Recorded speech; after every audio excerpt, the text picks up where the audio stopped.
So ito na nga, naawa nga si Mister sa akin. Kaya ayan, pinadalhan niya nga ako ng pambili ng makina, generator. Agad-agad nga akong pumunta ng Rojas para makabili ng generator namin sa bahay. Laging ang puyat dahil brown out. Ewan nga ni baga kay Ormeco at bakit laging brown out. At wala na nga tigil ng kakapaypay sa aking anak.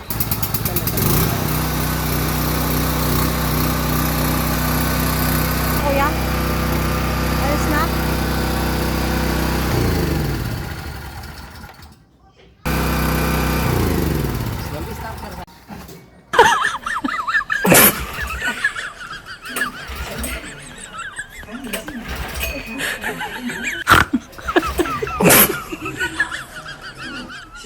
What?